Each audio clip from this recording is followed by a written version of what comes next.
দেখতে দেখতে 5 দিন কেটে গেল ঈদের। অথচ দেখো রোজাটাও কিন্তু খুব দ্রুত এবার চলে গেল, তাই না বলো? আমার কাছে মনে হয়েছে রোজাটা কিন্তু এবার চোখের পলকেই চলে গেল। আর এই 5 দিন তো আর বলার মতোই না। মানে আমি খুলনায় যাওয়ার আগে কি আয়োজন, খুলনায় যাচ্ছি, এই মজা হবে ওই মজা হবে, কতদিন থাকবো। পরে দেখলাম আসলে চোখের পলকে 5টা দিনই কেটে গেল। তবে হ্যাঁ, ঈদটা কিন্তু আলহামদুলিল্লাহ খুব সুন্দর করে কাটিয়েছি। তোমরা কিভাবে কাটিয়েছো? আমি জানি সবারই ঈদ খুব ভালো কেটেছে। ঈদ হোক বা যে কোনো অনুষ্ঠানে দেখবে আগের দিন রাতটা কিন্তু খুব মজার হয়, হইচই অন্যরকম একটা মজার হয়। আর ঈদের দিন বা অনুষ্ঠানের দিন তো সেই একই রকমভাবেই দিনটা কেটে যায়, তখন কিন্তু ওই মজাটা আর পাওয়া যায় না, যেটা আগের দিনটা খুব মজা হয়। আমি যখন খুলনায় যাই তখন আমি কিন্তু গাছগুলো এইভাবে পানিতে রেখে যাই। এতে করে যেটা হয়, মাটিটা সবসময় ভেজা থাকে, তাহলে গাছগুলো না আর মরে যাওয়ার সম্ভাবনা থাকে না। যেই গাছগুলোতে প্রতিদিন পানি দেওয়ার প্রয়োজন হয় সেই গাছগুলো না এইভাবে রেখে দিলে নিশ্চিন্ত মনে থাকা যায়।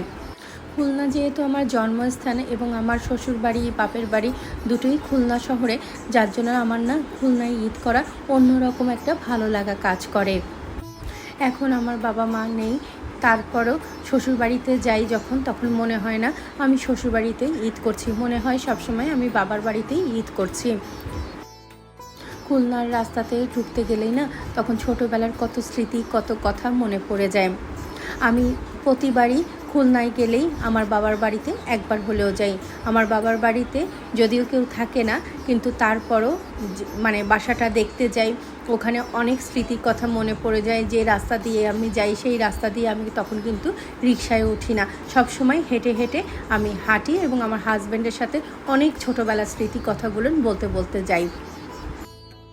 সব সময় ঈদ কিন্তু আমার খুব সুন্দর হয়।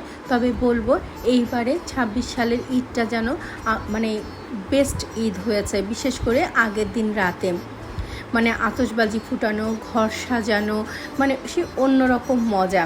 ঈদের দিন আমরা আবার সবাই, আমি আমার ননদ দুইজনে খুব সুন্দর একই রকম ড্রেস পরে সেজে গুজে ছবি তুলেছি।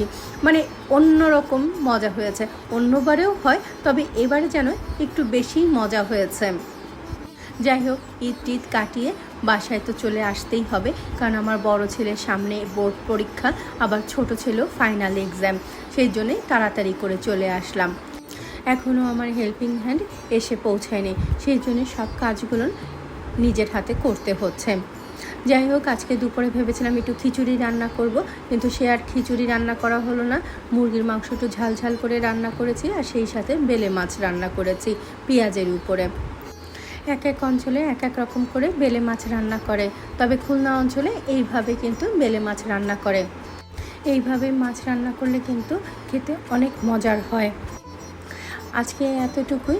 সবাই ভালো থেকো, সুস্থ থেকো, আর নিজের প্রতি খেয়াল রেখো।